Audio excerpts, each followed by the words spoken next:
My name is Don Mears. I'm a documentary filmmaker.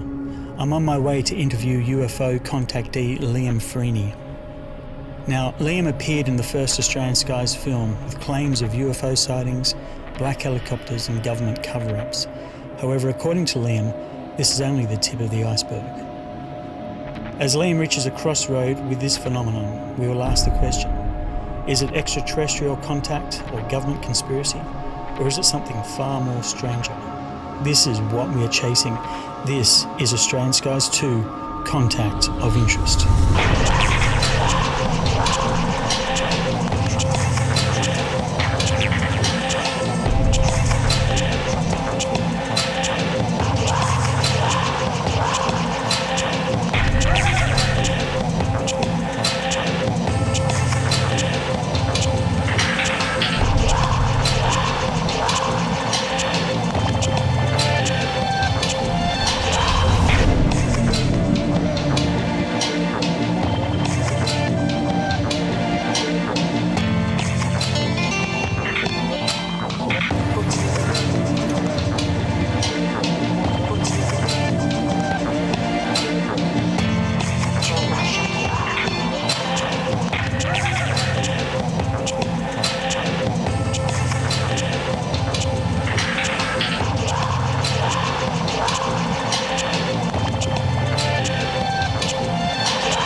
Hey guys, how you going? My name's Don Mears, I'm the director of Dojo Media, and welcome to Australian Skies 2 Contact of Interest. I'm here in Kiama, which is a lovely coastal town about 2 hours south of Sydney in New South Wales, and I'm here to meet a UFO contactee by the name of Liam Freeney. Now, in the first film, there was always a reluctance to attribute what these objects were in the sky that people were filming, and rightly so. However, with Liam, he was always adamant that what was happening to him was otherworldly. And when I asked him why he was so certain of this, his response was, look, these objects in the sky are just the tip of the iceberg. It's what starts to happen to you after you film these things, that's what will convince you. So as a result, he's invited us to Kiama to have a bit of a chat about some of these strange things. Now, to make the film, I've got the crew here. I've also got a good friend of mine and fellow filmmaker, Attila Cowdy. Attila's here not just because of his technical ability, but because he himself has also experienced some of these strange things that Liam's perhaps experienced. And I thought it might be interesting to get the two of them together to meet. So there you have it. What's the next step past these objects in the sky? What's the next thing? What's the next level with them? I suppose to find out those answers, we're going to have to find Liam, who apparently is down on the jetty somewhere.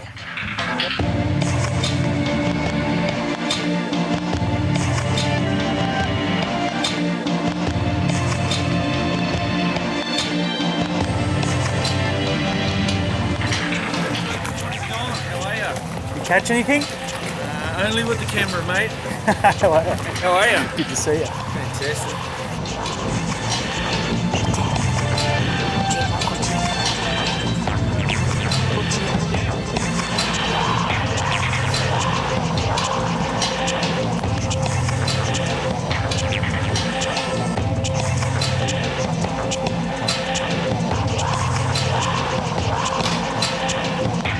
My name's Liam Freeney. I'm 42 years old, married, 2 children, and I live in Kiama in New South Wales, Australia. I have a job, I work hard full-time. I'm from New Zealand. We moved to Australia in 2008, and we've been here ever since. So yeah, it's a lovely spot we have moved to. Obviously the reason why I'm sitting in this chair, something dramatic changed for me in 2013. I basically saw a UFO, and it sort of dramatically changed the way I look at life. Before that time, I never gave this subject or these UFOs or anything like this any thought. It wasn't part of my life, but since 2013 it's had quite a big impact on my life. The whole thing started March the 18th, 2013, but things started to change. 3 months beforehand, I started getting a sort of a funny feeling that I should be looking at the sky. So I bought some binoculars, but they weren't just your normal binoculars, they were astronomy binoculars, of course, and you almost needed someone else to sort of help you carry them. They were pretty big. And I started looking at the sky during the day through them, and was looking, on the edges of clouds, and I guess by that stage I knew I was looking for something, and I think it was a UFO. I just was convinced I was going to see one. My wife thought it was pretty cool that I had another interest in life. She's like, "Oh, good on you." And when she asked me what I was looking for, I was like, "UFO." She goes, "Oh, that's great, dear. No problem." Just a bit of a laugh. But yeah, little did she know, and what was she going to find out shortly. So what was she doing, Mum? What was she trying to do? Oh, she's trying to pop it. Like that. I can do it. Can you? I don't think that chicken's going to cook in time, babe. That's all right. So you might have to have one piece of fish. Yep. And then you might have to pick up something on the way home. Yeah, yep. What are you doing? Just having a look at something. Hang on. The day happened, and it was March the 18th. So I found myself at about 1 o'clock, 1:30, sitting outside the office, having a coffee, just sitting in a chair, just looking out at the sky, sort of southwest, and I spotted this sort of white, what I thought at first was a parachute, just sitting in the sky, and I was looking at it for a while, and then a plane flew in front of it, like a big commercial plane. And I realised that it wasn't a parachute, because this thing was a long way behind the plane, but yet it was probably twice as big as the plane. So I was like, whoa, this is what I've been waiting for, this is it. And it was, all I can describe it as, it was spitting out these bright lights. And they were sort of all floating around this big object.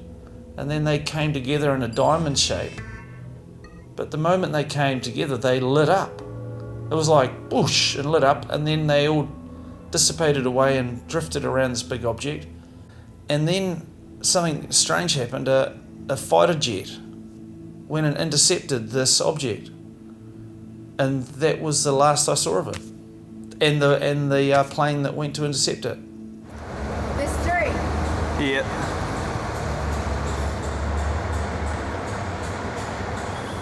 What the hell are they? Exactly, what the hell are they? Son of a gun, this is absolute gold. Actually, there's more. There's more. Oh my God, we've got it. Well, then there's the curiosity part. I was waiting and waiting and waiting, and I was convinced, and then it happened. So now you want to know what it is. And that was it. That was it for me. I was like, right, I need to find out what I've just seen.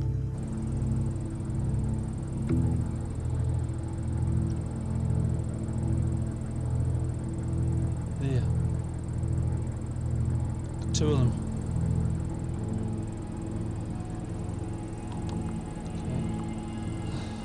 Okay. Infrared on. Two objects. Occasionally lighting up. So I was ready for the next one, because I was like, now I've seen it, I need more, I needed to see more, I needed to figure out what it was. So I'd go to work every day and I'd set it up just in the office so it was ready to go. And it took 5 or 6 weeks. So I was at home by myself. I think it was a Saturday. And I was just pottering around home when I had this sort of overwhelming urge to get in the car and drive up. It's only 5 minutes from home, but up on top of this hill and have a look. And within minutes of me getting up there, this huge craft appeared. Here we go.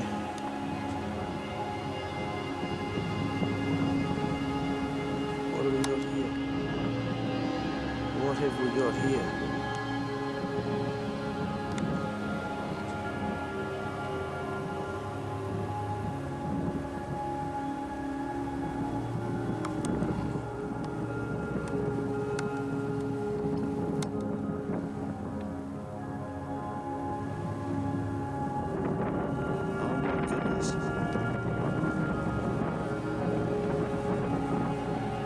This is pretty crazy.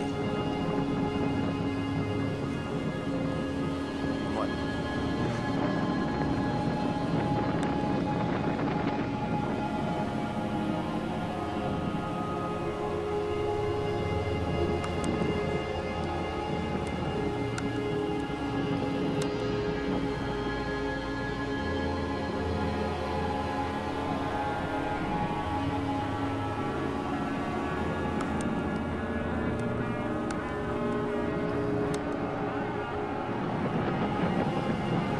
Where's it gone? Where's it gone? Where's it gone? There it is.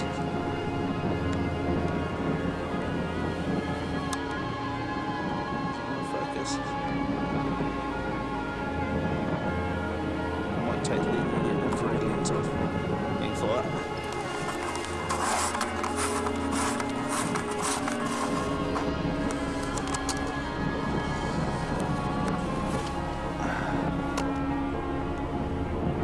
Where's it gone? Can't see it. There it is.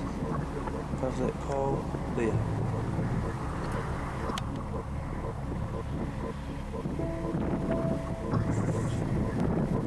Look at this. It's just sitting over Kiama. That's full zoom, unfortunately. I can't get any closer to it. Sheepers. Look at that.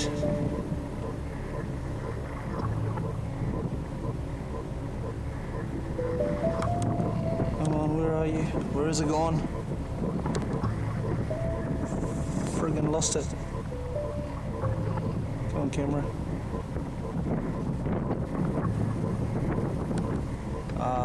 It's gone. It's gone.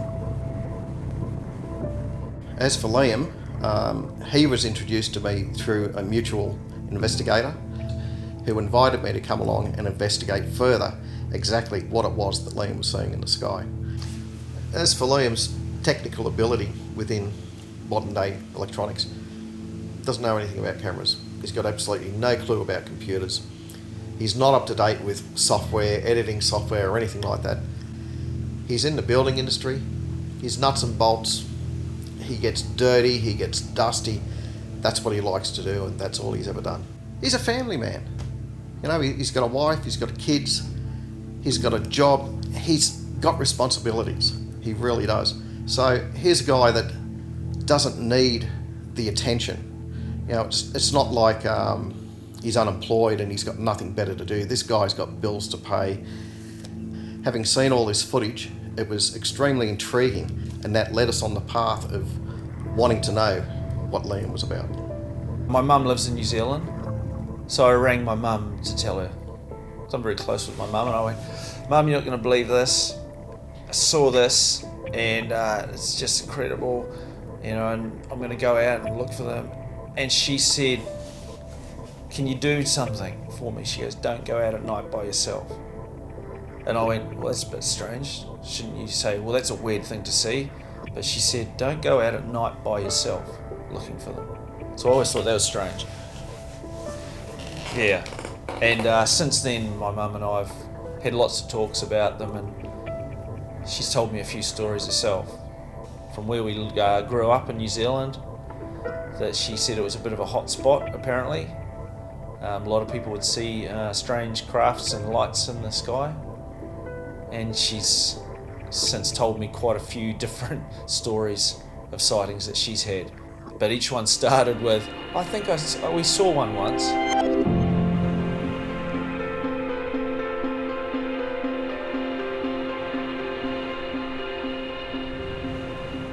I often thought about, after that, speaking with Mum, I wonder if my dad had ever seen any, but unfortunately he'd passed away a year before this happened, so I didn't get a chance to talk to him about his maybe involvement, or if he'd ever seen any, so because he had a military background, he was in the British military, but like I said, I have no idea if he knew anything about it or saw anything. He never talked about it. He didn't talk about anything, to be fair, about what he did in the military at all. Pretty much not once. So That's as far as I know. I don't have anything. But jeepers, I'd love to ask him. I would love to ask him.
I'd say 90% of the things I see are during the day.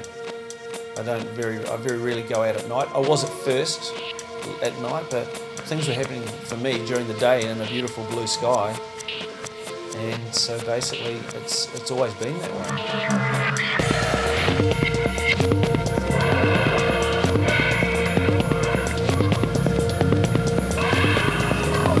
When you're climbing, always have 3 points of contact on the surface. All right, so just take it easy. Do your bullets count as 1 point? If they're hanging low enough.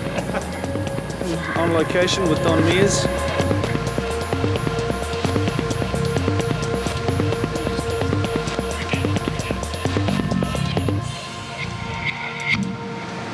I grew up in a really small town in the middle of the South Island of New Zealand called Arthur's Pass. And yeah, it was mountainous. Basically, obviously, there was a wee school there, but when you weren't at school, you were out on your own exploring, and your parents sort of just left you to it. You'd be at home for dinner, and that was from a very young age. So, my dad was a pretty big mountain climber. He had this urge to climb the highest mountains he could find, so he climbed them in New Zealand, and then he discovered the Himalayas. And so, yeah, he went climbing in the Himalayas and climbed several mountains over there. Mount Everest, Amador Blam, and this is back in the 80s. So yeah, he was just a tough mountain man. But obviously a great dad, of course, but he was a hardened mountaineer.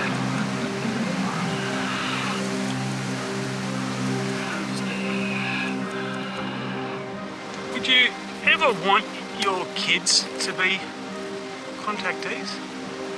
Oh, look, I guess you don't have any choice if it does happen, but I'd probably prefer it not to happen.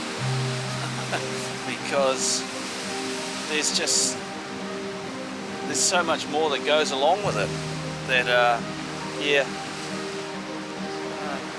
If I am thinking about it and someone, like I said, if someone wants to know about it and they seem really genuinely interested, or I'm talking about it, it does happen. It's definitely going against the wind, isn't it? Yeah.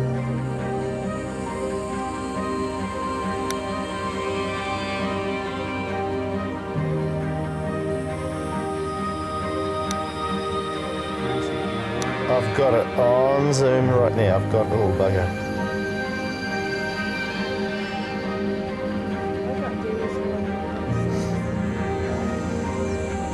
I've got it on full zoom in the centre of my camera. It's fantastic. The feeling is a feeling where you don't have any choice in the matter. You have to get to an area and you don't think why you're going there. You just have to get there. You have to get to this point. People that I've met over the years, a lot of people that I've met who've actually been or have had interest or still have interest in the UFO phenomena have that draw to the whole subject, and they will go to some pretty extreme limits to try to capture the next close encounter on video. Wow, I've just got another one flew across it. There's a lot going on up here today, guys. Holy smokes. That euphoria that people have claimed to have experienced, I think that's what they're searching for, that euphoric moment. How you feel when you see it, because nothing comes close to it, and nobody will ever understand that unless they're going through it. But you come across, you could be in the middle of nowhere and come across this and see it. The feeling that you get is just like overwhelming, and you're up there for days. Yeah, easily 20 minutes I just stayed stationary. Oh, I'm getting some awesome footage here. Oh yeah. You zoomed right up? Yep, it's actually on, it's under the cloud. It's on our side of the cloud now. It's getting closer. Because, yeah, I believe it's on our side of the clouds. He's moving left quite quickly though. I'm going to have to say there is a link between the object and myself, because it's got me to go to a certain point. Like, I'm not just sitting at home, you know, I've left the environment that I was at to go somewhere completely different, and then for this to show up. So clearly there's a link. It's definitely drawing you to a spot, whether it wants you to, or clearly wants you to be there. And I find it strange to even say that, trust me, but it's just reality. It's quite interesting because the way an experience like that affects you is quite profound, and you just want to know more, you just want to go after and more. You just want to put everything, your whole life to the side, and just go on this absurd quest to know more about the origins of these UFOs.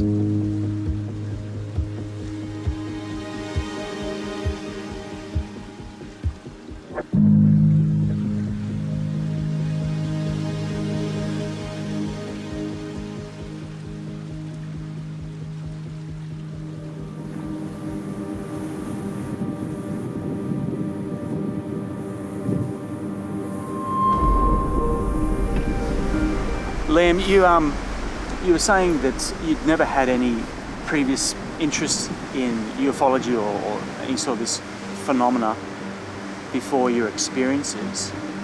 Once you started having these experiences though, did you ever go back and have a look through your childhood history or anything like that and notice anything strange?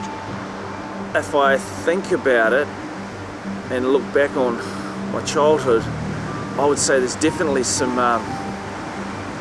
points in time in my life where possibly something was going on. One particular event sort of comes to mind where for about 3 years as a child, I think I was sort of 7 to 10 or 6 to 9, something like that, I used to suffer from these horrendous migraines, and they were just the worst thing you could possibly ever wish on your worst enemy. They were so bad that I would just throw up all day. I couldn't eat, I couldn't drink, and I'd have to be in like a dark room, you know, like just the worst migraine ever. But it was every Sunday morning for 3 years or so.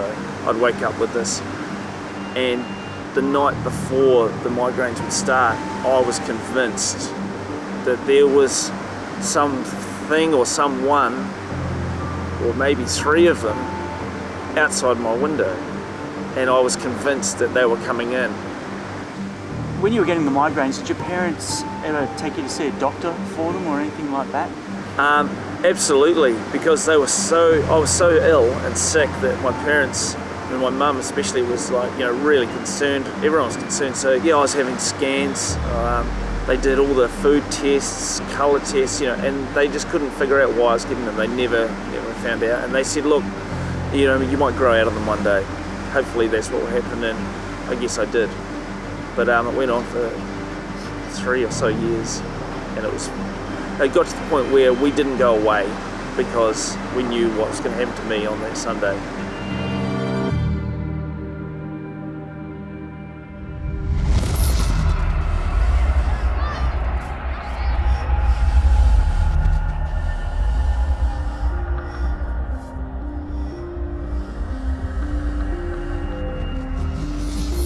Why I got involved into the UFO field, or the whole subject of UFOs, was that this is something that sort of goes back as far as childhood. Some of the experiences that I had when I was a kid, some of the ambiguous lights that I saw, I guess it just quested my thirst to know a little bit more. Okay, I woke up one morning and I'd had a dream that night that I'd been taken in a craft and I was flying over the water to look at this massive sphere, and above it were 10 small craft, so each craft had taken one person.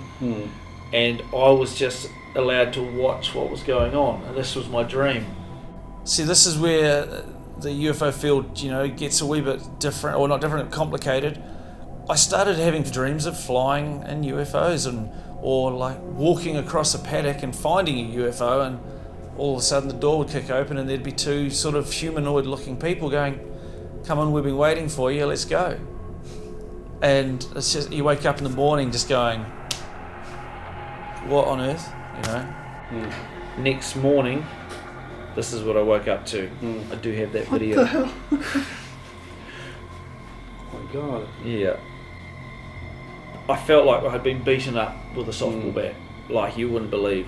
So I'm taking photos in the morning, in the evening, serious bruising. Jesus, you didn't go to the hospital for that? Yep, I went to the doctor And he sent me straight to the hospital. He goes, "You've been bitten by a snake."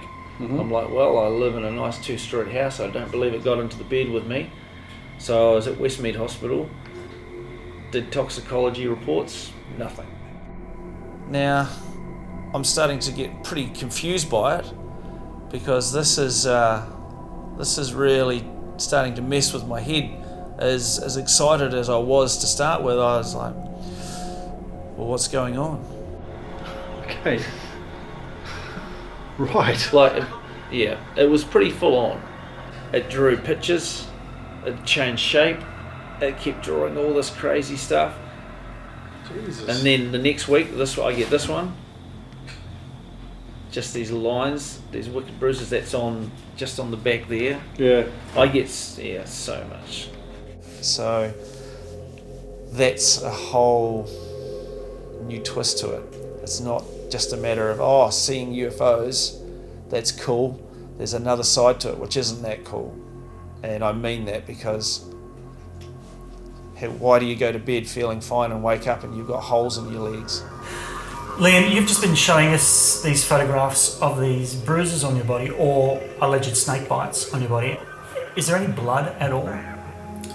No indication of bleeding. Nothing on sheets or pillows, like from a wound or anything like that? No, because it's always, I'm in bed, I wake up with it, and that's how I wake up, with these marks. So you don't wake up when you get the bruise, you wake up the next morning and you have the bruises? I wake up in the morning and they're there. I wish that we could, while we've got you here and while we're together and filming this, it'd be awesome if we could set up cameras to try and capture this, but the problem is we don't know when it's going to happen, and that's the really frustrating thing for me, is all this stuff sort of happens and I can't catch it. Frustrating doesn't begin to explain how I feel about this. I'd love to know where it's coming from, but I don't know what to do. I'm at my wit's end. I'm dealing with it, I'm carrying on with my normal life, but I'm trying to just forget about it all, but I'm still waking up with it. It's still happening. Well, let me ask this, and don't be offended. Have you ever considered going to see someone like a professional? I have looked into it, and there's pretty much only one person that I would look at going to see. Who's that? Her name's Mary Rodwell, and she's a contactee therapist. And if I was to go to anyone, I would probably go and see her. But she's miles away from where I live, you know. Okay, well, let me ask you this then. If we could find out about Mary and if we could organise it, would you be interested in going down that path? I think that where I'm at the stage I'm at, I don't have any other options, and I would like to find out more. So if you could organise it and we could get in front of Mary Rodwell, I would be there. I would go.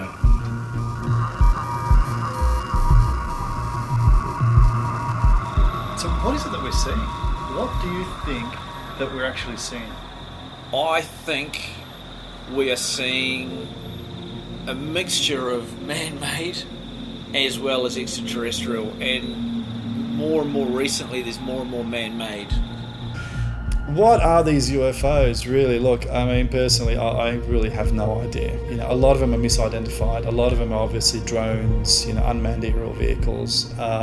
Is there a possibility that we are being visited by, you know, intelligence from another world in this universe of ours, as opposed to some form of, you know, experimental military vehicle? Some of the things that I've seen, I know that aren't from here, because there's no way that it's not just a disc-shaped UFO. It could be, and then it changes into 3 different forms, and then it's gone over there into a pinprick, and then 2 seconds later it's back in front of you. So you have to ask yourself, if someone came to you as an outsider, someone who's not interested in this field, and they said that they saw something, which one would you accept? Would you accept the more incredible explanation being an extraterrestrial vehicle, or would you accept the explanation that it's some form of new military technology? So, where our business was, this is all sitting in the same spot. I'd see them somewhere over there, and then they'd come back to the same spot where they would do their display. After a while I figured out, well, I was pretty sure of it, that there's a factory that they were interested in. One of the massive factories, I mean, you know, big factories. I'm pretty certain that had something to do with the interest. That's why they were there. There was something going on in this building. I found a building very close to where we worked. I mean, in proximity to where all this is going on. I would say 10,000 square foot or bigger building, and it was very high security also to get through that gate and through, you know, the boom dates, and there was security. So I went nosing down there for this ginormous building with no signage except a tiny wee sign, just to, obviously for the DA and all what they needed. And it had a very small plaque. It had an emblem and wrote something on that plaque. But this is where I've got to be careful, because I've been told to shut up, because I believe a lot of it's got to do with this. Is something going on in one of these buildings? Have I accidentally stumbled across, or am I accidentally filming something I shouldn't be, that possibly has been tested, or something was being made in that building that was creating interest from above?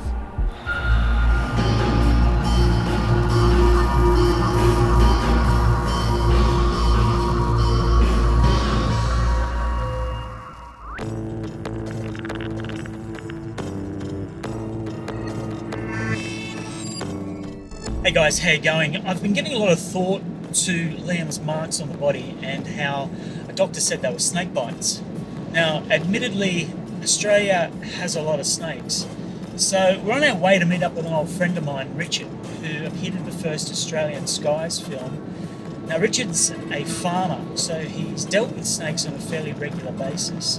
And when I rang him and I said, look, can I come out and ask you a couple of questions about snake bites? He said, look, I'm actually going to be removing a snake from a shed this afternoon. Why don't you come over and watch, and then afterwards we can have a bit of a chat. Now, most Australian farmers will remove snakes themselves off their properties. They are experienced, they have grown up around snakes, they know which ones are venomous and which ones are non-venomous, they know which ones that they can remove safely themselves, and when they should probably bring someone up to come out and give them a hand to remove the snake. Having said that, if you're having a snake problem, always ring a professional and get them to come out to remove the snake. Do not attempt to do this yourself at home.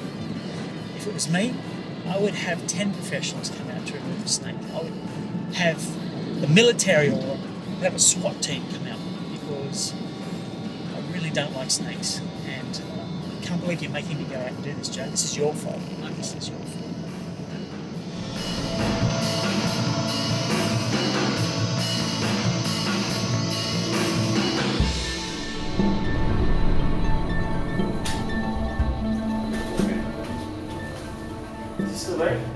How big is he? Little baby.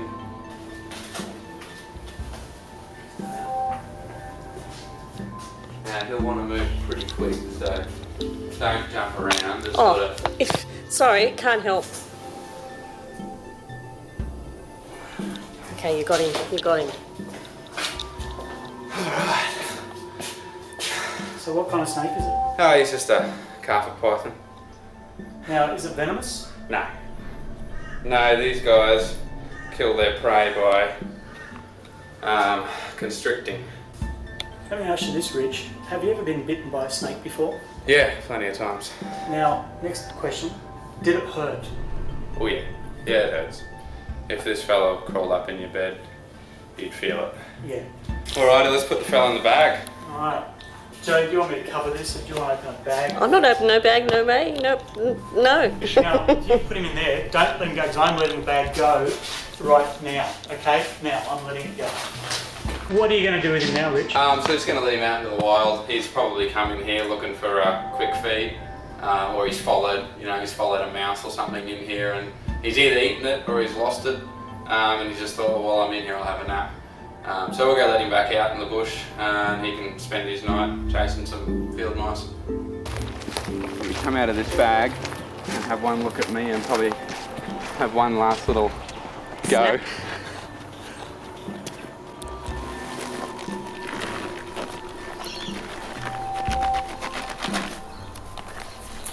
See what I mean? Yeah. Yeah. He's like, you. Just get me a toy. They camouflage quite well, don't they? Yeah. A lot of people come down tracks, they don't even see them at night, because they just literally look like the ground. Yeah, you know, sticks standing still. That's their best defense mechanism, eh? Especially these things that aren't venomous. All they've really got is their camouflage. When you get bitten by a snake, is there ever any blood? Yes, yeah, there's blood, especially when you remove the snake from the bite. Most venomous snakes do have a portion of the venom that's designed to stop the blood from clotting. You're definitely going to bleed. If a snake crawled up into your bed and bit you while you were sleeping, do you think you would wake up? You wouldn't sleep through it. You wouldn't sleep through it? No, no, definitely not. No. Good stuff. I'm happy with that. Ah, snake!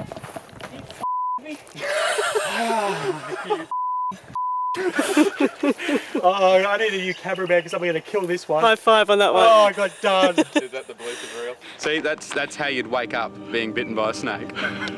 You'd jump about 3 meters in the air. When you hear someone's story, often they're the most sceptical of all, because part of them still wants to believe it's not real. The reason I wrote Awakening was because I realised how many people out there were actually having experiences, which was a surprise to start with. Initially, I thought it was very rare. It became very clear to me that there was a lot more going on that the public didn't know about. But what worried me was there were people all over the country that were writing to me saying, who do I go to? And that was what Awakening was really written for, a resource book for experiences. They may say, well, you're probably going to think I'm crazy. I saw this UFO and I felt different afterwards, and I'm not quite sure if something happened with time or whatever. The first thing that I say to them is, look at the questionnaire that I'm going to send you. And that is the very first thing I do, because they may not have been aware that this may have well been happening all their life. And seeing the UFO is the final part of their waking up. There's a lot of misconceptions about regression. We've all got a knowing inside us, that resonance to truth. Even if we can't prove it, we have that kind of resonance when we hear stuff. It may be, random. You hear something and you think, that fits for me. That makes sense, even though it can't necessarily be proved. What I do when someone's in that space, one of two things they want to know is, was it real? Did I have this experience? Secondly, why? Why me? What's it all about? Well, when you take them into that space, one of the things some researchers won't do is ask those questions. They'll get them to show the scenario. Yes, you're on a craft, you're lying on a bed, they're doing things to you, but they won't take it to that next level, which is actually asking questions. Because what I've discovered is when they're in that space, you can ask those questions and they can have a dialogue.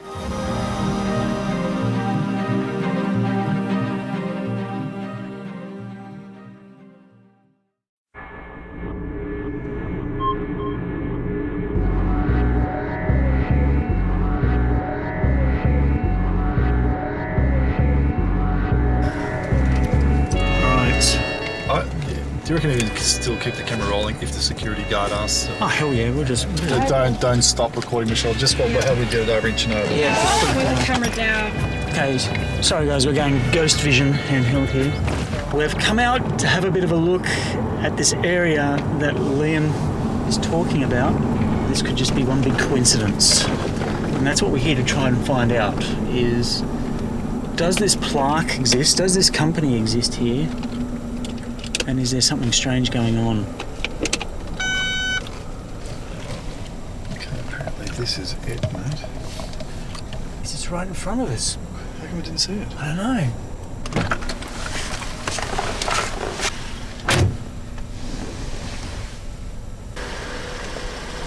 What Liam said is right, that there is an organisation here fitting the name that he's given out, and with a bit of research on it, yeah, they seem to fit the bill. If you were a conspiracy theory person, your red flags would be flying thick and fast. Does it prove anything? No, it doesn't. I still believe in coincidence, but it's very interesting. Right, go back in.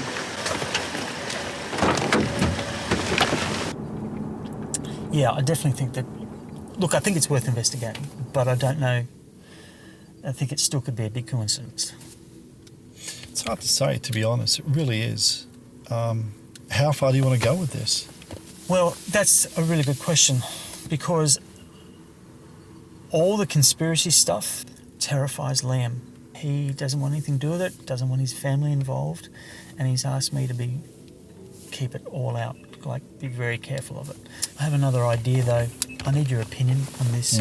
I think that we should not pursue this at this point for this film that we're making now of Liam. But I do have another idea of where possibly we could go.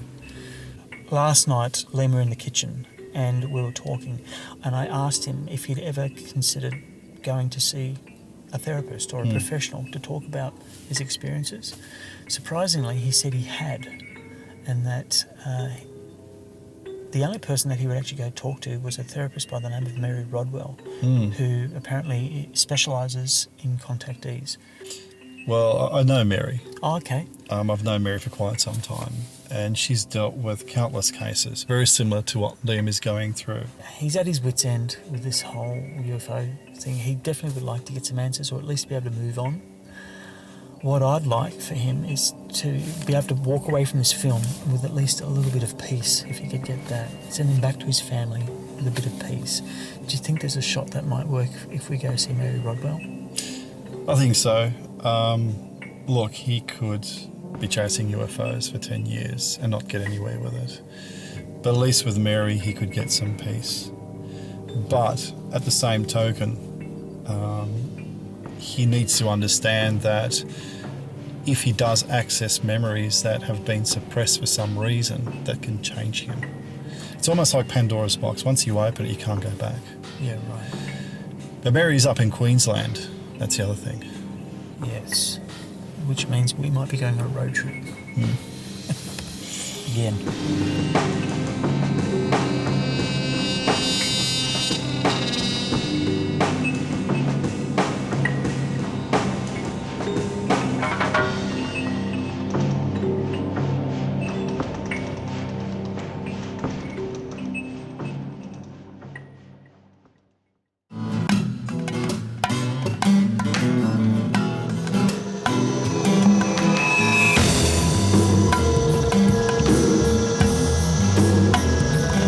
Hey guys, how you going? I'm on my way to Bundaberg Airport in Queensland to pick up Liam, and then we're going to go visit Mary Rodwell.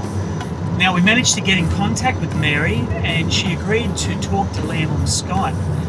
And that talk lasted for a couple of hours, where they went into a lot of his experiences. And the conclusion was that perhaps a regression might be the best way to proceed. Somehow look at some of his memories to do with these experiences in the hope of finding an answer for him. So that's what we're going to do next. Now, Mary started as a registered nurse, and then she became a counsellor and a therapist and opened up her own practice. And it was there that she came across a contactee. Now, since then, she's worked with over 3,000 contactees and also set up her own organisation here in Australia called CERN, and is also a founding member and on the board of directors of the astronaut Dr. Edgar Mitchell's Foundation of Research into Extraterrestrial Encounters, called FREE. So if anyone can help us find an answer to what's going on with Liam, I'm hoping Mary's the one.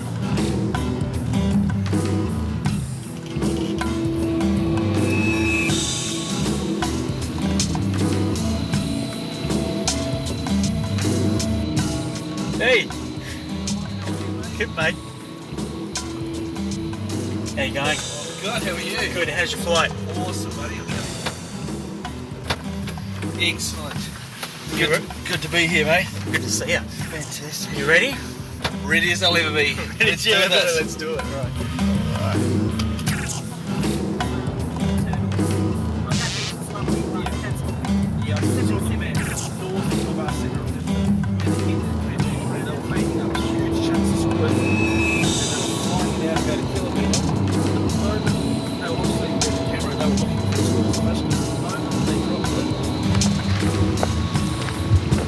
Hello. Hello there, Liam. Lovely to see you. Hello, Mary. Oh, welcome, welcome. Thank you very Oh, much. good to see you. You're looking well. I'm feeling well. So you can sit up and be comfortable Yeah, for yeah. now. Just relax. And just relax. Yeah. Are they both ready? And whatever. That one is. I've taken some notes. The most important thing here Yeah. is that we're going to shut down left brain and we're going to allow right brain the full panorama of whatever comes in. Yeah. And it's easy, actually it's quite easy, but it's hard in another way. It's easy because you don't have to think. It's hard because you've got to shut down left brain to do it. Trance states, we're going into them all the time. Watching television, getting really focused on something is when you go into a trance state. Sometimes when you're driving even, if you're going on a journey and you're doing a long journey, Yeah. you sometimes forget where you are because you've gone into a kind of trance. You've driven through a small town. That's right. Yeah. So we're doing it all the time, so there's nothing magical about it at all. The important thing with this is that what we're doing really is shutting down left brain, so the right brain, the one that takes in all the information, all the experiences that you've had on multiple levels, it doesn't edit, it just spits them out. Okay. So for that, what I'm going to say to you is when I take you into that space, what I'm asking is to talk to the subconscious. The subconscious, I call it the superconscious as well. Yeah. And when I say, what are you seeing or what are you experiencing or whatever comes, I need you to say it. No matter how weird, wonderful or strange it may appear to your left brain, Yeah. your right brain is experiencing this. So what we're really doing is accessing your subconscious, your superconscious, and that part of you, that intuition, that part of you that knows. We're bringing it all together in this experience. So there'll be your knowing, your sensing, all those things will be valuable as part of the information. Yeah. So that's how it works. And I'm with you. Yeah. I'm Okay. actually in that space too. Good. As part of it. because that's my role as part of it as well. So you will not be alone through any of this. Okay? Gotcha. So have you got any questions? Not really. Okay, just all ready new, to go. and I'm just let's just do this. Let's just go with the adventure. Yeah, it's an adventure. That's an adventure, and we will just see what unfolds. Yep. However it unfolds, and we'll get some answers. Cool. That's what we want. That's So you so I can can put Running as well. a little something over your eyes if necessary. And you didn't need to worry about the blanket. I always have a blanket. Yeah. Now I was just saying if I have got something I can put over the eyes. It's my favourite colour too. Oh, is it? Oh. Just start taking some nice big deep breaths while you're waiting. Just start to feel your breath calm and peace. Create that energy now. Feel and sense it around you. A beautiful cloak of protection and safety. And as you walk down the steps, you're going to go deeper and deeper into this awareness and this knowing. As I count you down from 10, 9, 8, deeper and deeper. 7, 6, 5, deeper and deeper. 4, 3, 2, 1. You're now standing at the bottom of the steps, and right in front of you is a beautiful, brightly lit passageway. And I want you to notice that on your left are many doorways, starting from your present age and going backwards in time. And we're going to a particular experience that happened when you were only 7 years old. So I want you to find the doorway that says 7 on it, and I want you to tell me when you see it and what it looks like. Yeah, it's a green door. Thank you. What's the next thing that happens? It's gone dark. Okay, what kind of clothing have you got on? Got short pyjamas, like summer pyjamas. Okay, summer pyjamas, and you're standing where? In the bedroom. In the bedroom. Okay, where is the window? On my left. Okay, where is the door? There's one behind me and one in front of me. Okay. And I want you now, you were talking about being aware that you felt something was through the window. What are you feeling now when you look towards the window? And there's a bright light there. Okay. So you're seeing a bright light. What do you feel? You just see this bright light. Okay. Just see this super bright ball of light. It's a ball of light. Yeah. Whereabouts is that ball of light? At my head, right at my head height. At your head height. Okay. What's the next thing you're aware of after you see this ball of light? What's the next thing that you feel or sense? There's other things there. What are the other things that you're sensing? Just beings, three beings are there. Can you describe what they look like? They got big heads. Okay. Have they got any clothing? No, they're just all grey. Okay. Can you sense their height? Same height as me. Okay. What's your feeling from them? I'm terrified. And they're leading me out. They're taking me out of there. How do they take you out of your room? Just through the glass. What's the next thing you're aware of? It's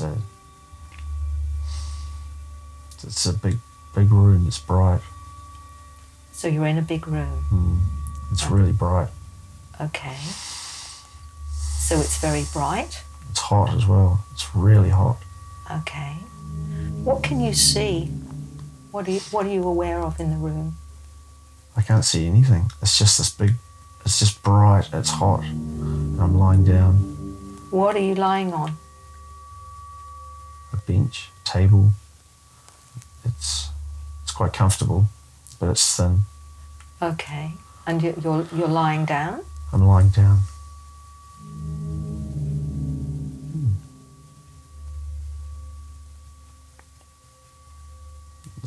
The tall sort of human person comes in. Looks human. Okay. Can you describe what the colour of their hair is? It's long blonde hair. Long blonde hair. Is it male or female? Male. Okay. What clothing have they on? It's like a green suit. A green suit? Have you seen anything like that before? Not in green. Not in green? No. Okay. What are you feeling and what are you sensing? I'm just scared. He's just holding my head. He's just got both his hands on my head. I just see lots of colours. I'm seeing lots of different colours. Is that while his hands are on your head? Yeah. Giving me information of some sort. Okay, do you understand that?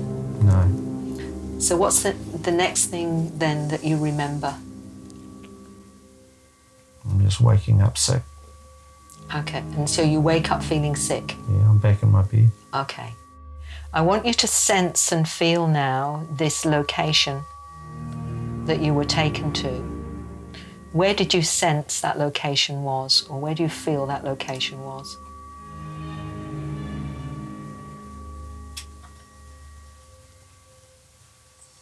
I was in a ship. And these beings that interacted with you, do you get any sense of who they are? Friends. You felt they were friends? Yeah. Okay, okay. We can ask some more questions about that in a minute, because I'd like to take you to the next experience that you want to understand. And so I want you to leave that particular space and that particular age, and I want you to go to the time when you were working at Wetherell Park in West Sydney. It's a bright light in the sky. How far away is it? It's a long way away. Okay. It's small, And it's small. but I just see it. Okay. Can you describe what's actually happening as you're watching it? It's getting closer. Okay. Where are you? Standing outside the office. More lights. There's lots of them now. Okay. Yeah, there's lots of them. Lots of them? Yeah, maybe 15. Okay. And the big one. And the big one. So they're still staying around the craft, are they? Okay. Yeah. So you're aware of more lights. What happens next? They all sort of made a big pattern in the sky, like a diamond. So all the small ones have made a big diamond-shaped pattern in the sky next to the big object. Okay. The pattern's just changing. Mm. And it's made like an L shape in the sky, but it's backwards. Does that mean anything to you? No. Okay. 2 fighter jets show up. There's 2 fighter jets. Okay. So can you identify them in any way? Is there any identifying marks? They're silent. You don't hear them. They're just there. There's no noise to them. Okay. Maybe they're not fighter jets. Okay. So what do you sense they might be? I think they're probably the lights that came out of the big ship. Okay. So, yeah. Okay. Because they don't make any noise. Okay. Okay. So that's what you're sensing now, that they might be lights from there. Do any of them come anywhere near you or close to you in any way? The green and brown one was pretty close. By close you mean what? 400 metres away. Okay. Okay, that's the closest, is it, that it comes? And that's why it's strange, because I can't hear it. Okay, but you can see it? Yeah.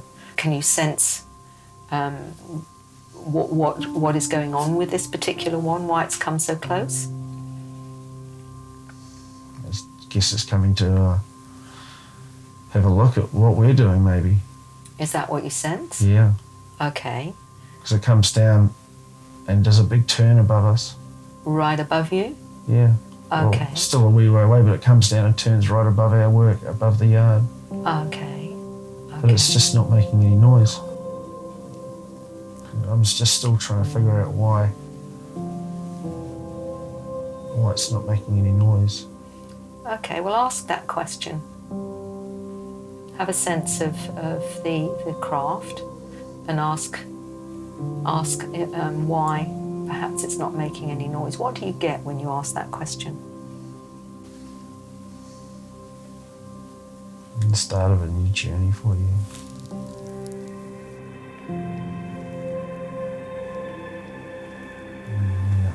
Okay. Have you got any other question that you'd like to ask? Okay. Do you know or sense who they are that are interacting with you? No, okay. So you know, at the moment you don't know who they are that gave you that demonstration? No. Okay. Do you sense anything else may have occurred during that time?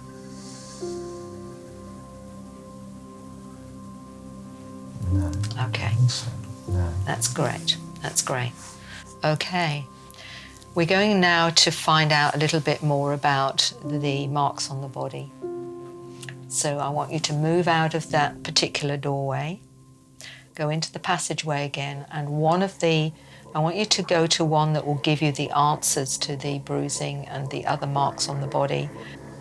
And as you're going into this, we're asking the question about the marks on the body. So I want you to tell me, what's the first thing that comes to mind as we're asking about having these bruises and marks on your body? What's the first thing you become aware of? Who are they? And when you say that, who do you mean? What are you seeing? Just see a big red light. A red light? Big red light. Okay. Burning. Burning. Yeah, it's hot. Red light's really hot. Okay. So your feet. It's like it's scanning me.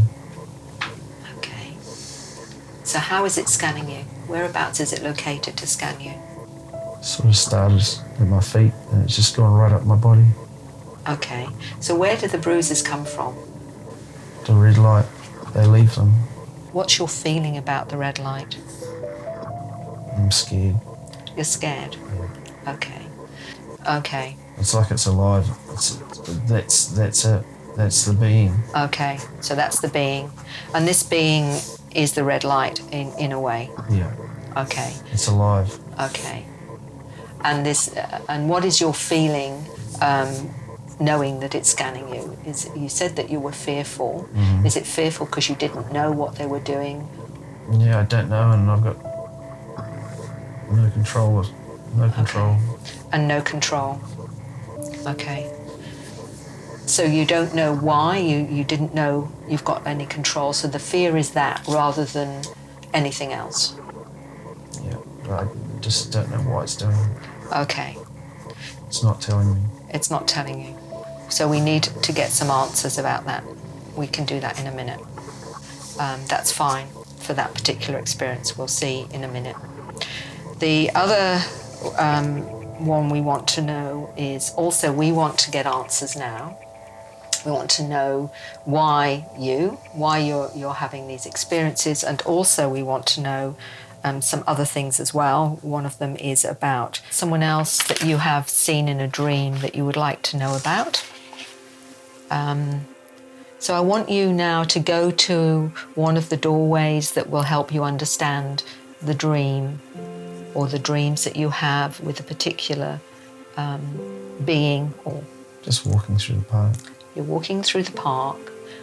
What's the next thing you're aware of as we're looking into this being that you want to understand? And she's standing right next to me. Okay, are you conscious? Mm. Okay, you're seeing her. Yeah, she's standing right next to me. Has she a name? Mm-hmm.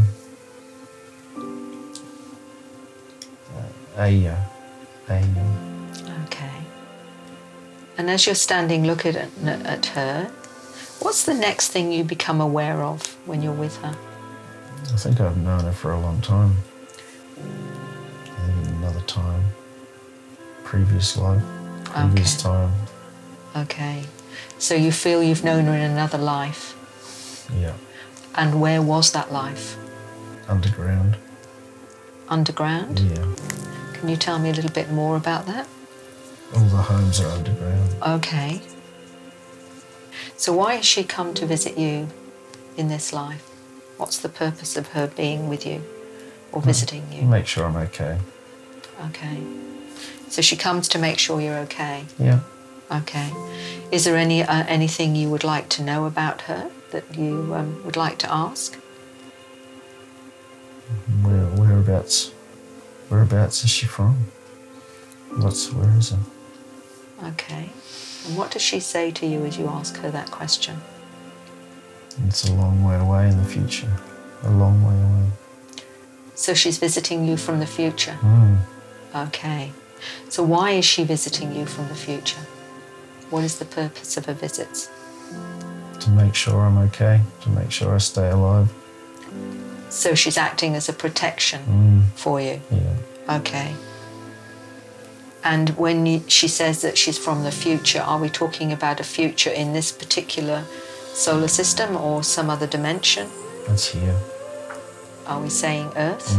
So it's a future of Earth, and she's visiting you from the future to protect you. Yeah. So why is it so important to protect you? What is it that is about you that needs protecting? Family. The whole family. The whole the family? Future. Okay. So it's about you and who else in the family? My children. Right. Your children? Anyone else? My wife.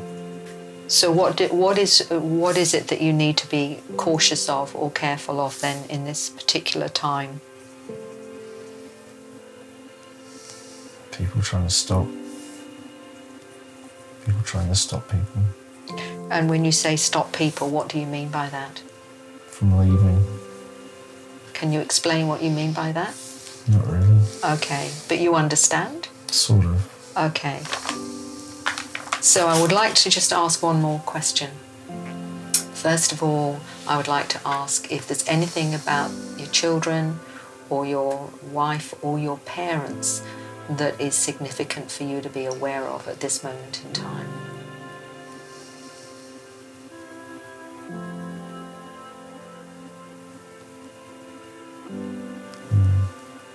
Yeah, I need to see my mum.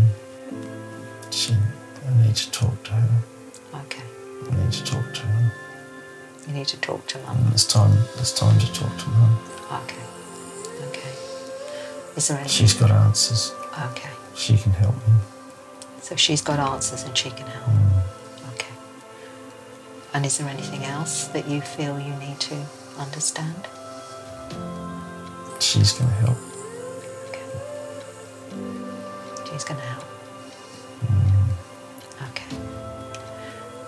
I want you now to be aware that you can move towards the steps, those golden steps, and I'm going to take you up those steps one at a time as I go 1, 2, 3, becoming more aware, 4, 5, 6, becoming more aware, 7, 8, 9, 10, bringing yourself through now the doorway that you created and bringing your consciousness and awareness back into your physical body, becoming aware of the comfort and relaxation of your body as you're lying here comfortably and feeling relaxed and refreshed.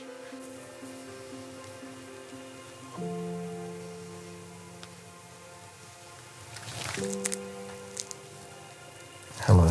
Hello.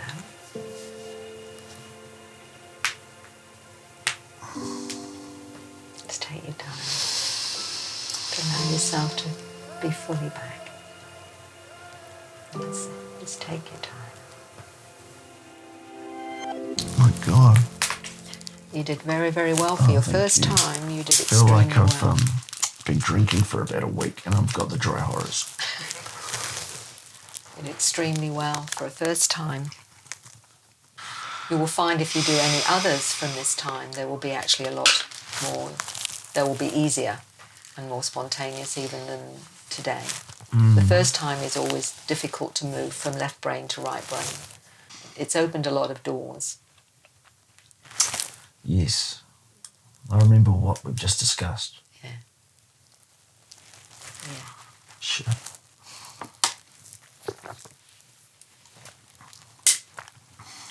They weren't fighter jets. No. They weren't fighter jets.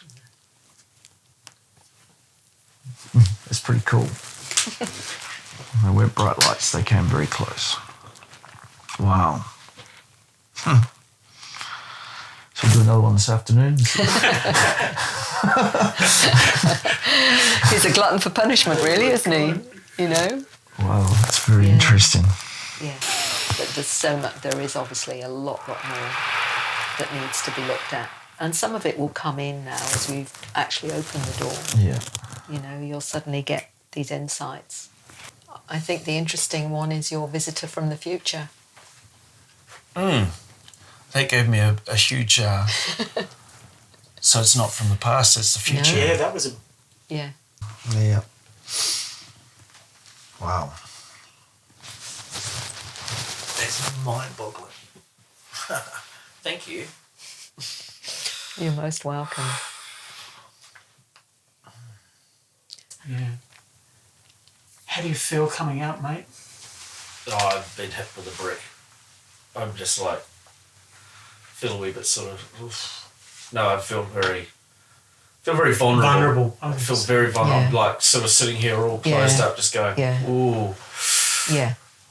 We'll just sit for a bit longer, I think. Yeah. Yes, and you need to. Yeah. I'm going to make you a nice cup of tea in a minute. I'd love a cup of tea. Because that's what you need. So what is the something that we're waiting for? What is it that you're being prepared for? Because I see still processing at the moment. Yeah, very much so. There's going to be what I call light bulb moments that he's going to get now. Yeah. And so it would be good for you to do another little thing with him in a few hours' time, maybe when he's rested, and say, now where are you at with it? And just say, is there any other things that have happened in that regression that you now see in a different light or whatever, because that's what's going to happen now. He's going to be assimilating and he's going to start getting more insights around how he's putting it together. So I would suggest that you do something like that, but also in terms of his heightened abilities, because that's what some of this is about, is enhancing their intuitive abilities. See, I didn't even think about the cameras. Didn't you? No, I think you did well then. Didn't even know that. I just didn't even know they were there.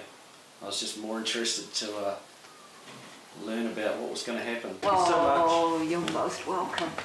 You just take care of yourself. I will. Thank you. And you know Be in where I touch. am. I do.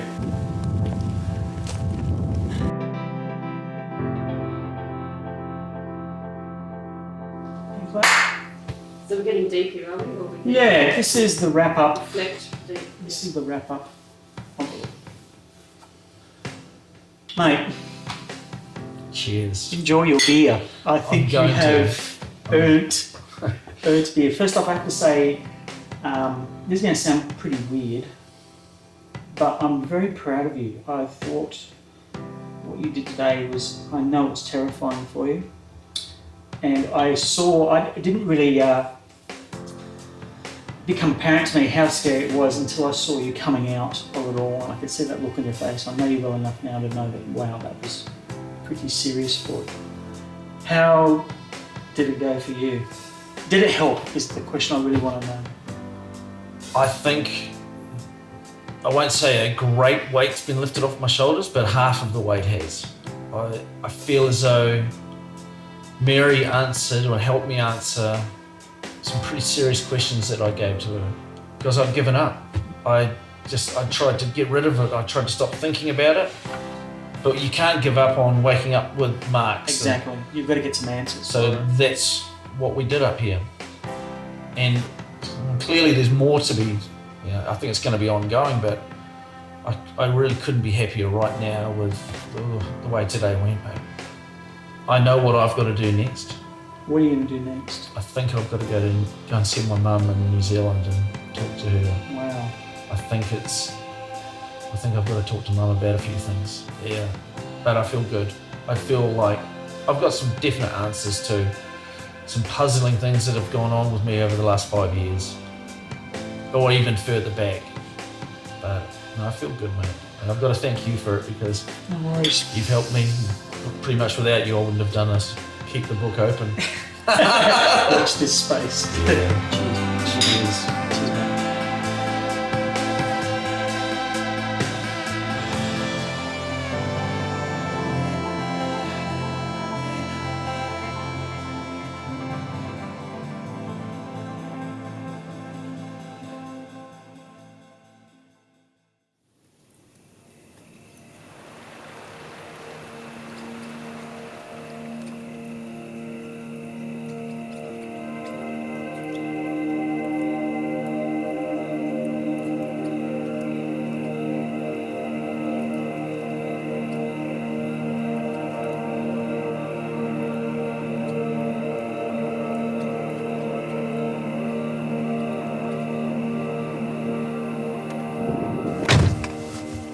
Alright guys, we're at the end of the film.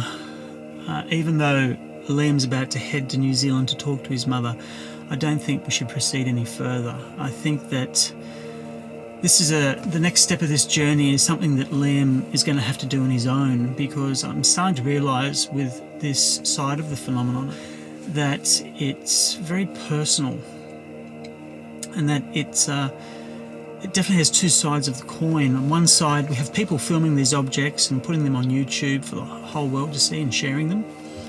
But on the other side, it's very private and terrifying. Not just because of what people are experiencing, but also because people are afraid of being ridiculed and being ostracised. Because let's face it, if you're on the outside of this looking in, it's very easy to think that, wow, this just defies logic. The irony there, though, is that someone like Liam who's experiencing this would completely agree with you. So I think the next time you think it'd be good to film a UFO, be careful what you wish for, because you might get more than what you bargained for. I need to thank the cast and crew, in particular Attila, Mary, and of course Liam and his family. Without those guys, this film wouldn't have been made. So thank you for watching, and who knows, perhaps we'll meet again beneath the Australian skies.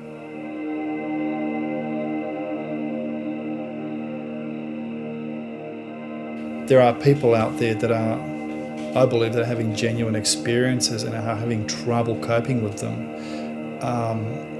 And I do believe that there are some people out there that feel so alone that they can't reach out to anyone because nobody will understand and listen to them. And it would be nice to reach out to these people, but it's very difficult. From all the evidence so far, all that we've gathered, all the data, not only in my own organisation of ACERN, but also in FREE, is that what we're seeing is a huge shift in human consciousness. A shift that's showing us that we're not just 3D. And one of the reasons I love experiences talking about their stories, when you see them, when you meet them, when you get to know them, you know that this is coming from a very real experience, and how it's changed their life. That doesn't come from a fantasy. It doesn't come from a hallucination. It is there in their faces, in the emotion, and also maybe even in the trauma that they experience or are expressing to you when you help them. So I hope for them they will get validation, and I hope so in my lifetime, or I tell you what, I'm going to be really pissed off. So there's this whole underlying hidden side behind this UFO concept. What I've said is about 1% of some of the stuff that goes on. Don't turn around. And generally you all have normal jobs, and you got to get up and front up to that job and go and do your best and keep all this to yourself. You just can't talk about it. If someone listening or watching this can relate to any part of what I've said, I would say that's going to be a success. Don't turn around. Yeah. And to find someone trustworthy to talk about it if they haven't talked to anyone yet. Yeah, that would be ideal. Because it's not easy. Eyes ahead.